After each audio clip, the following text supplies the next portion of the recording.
I'm like, well, listen, I already know where you are and I know your address or whatever. All I need to know is your number. Like, if you give me your number or write your number like on this napkin, I'll leave with it and I'll be able to remember your name, obviously, because I like you, so I'm gonna remember your name. And I clearly know where you are and I can get the address for where you are. So just give me your number so that I can make sure that the letter gets to you.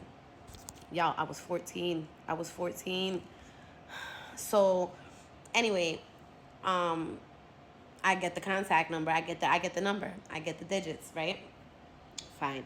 So yes, we wrote to each other back and forth. I want to say for about a year, year and a half. I ended up going away to a military academy when I turned 16. Um, willfully chose to kind of just go away at that point. It was one of the better things that was happening in my life at the time. And I went away.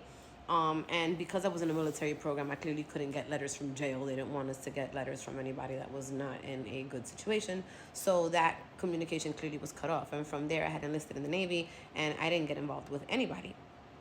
I forgot about all of that. I just kind of moved on and grew up. So now at this point, fast forward, I am 18 years old and I am back home. I'd gone to boot camp. I'm back home.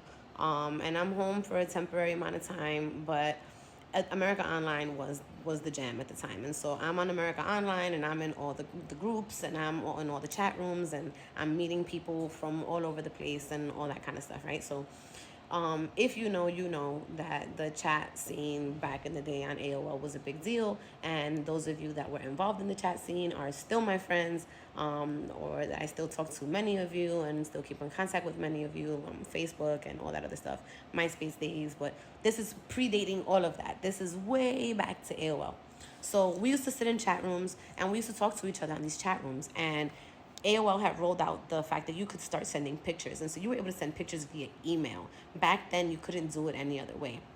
So I used to talk to people. People would flirt with me or whatever, but a lot of it was personality based. Nobody really knew what you looked like or anything like that. And so everybody would describe themselves, 18, Puerto Rican, Dominican, from New York City, 5'4", 125 pounds, da da da da da. And then you just in there, you're talking to people, and every day the same people will come into the same group, so you'd get to know the same people. Well, after a while, there was this person that used to flirt with me in the group all the time. And so I used to flirt back because, like, hello, why not? And so this person had good popularity in the group and everybody was like friends with this person. I was always a very like big personality, a loud personality. So everybody knew me also.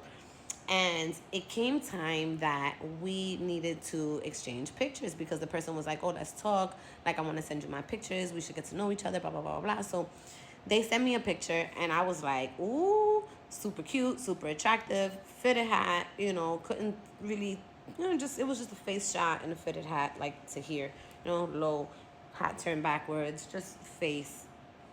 And I was like, okay, I like this. I sent pictures, whatever. From that point on, we started talking a lot on the phone, hitting the Nextel, doing the chirp all the time, talking. But again, we didn't know each other. At the time, I was living in northern Westchester County, and this person was living way in Staten Island. So it was hard. We didn't see each other, but I did have a car.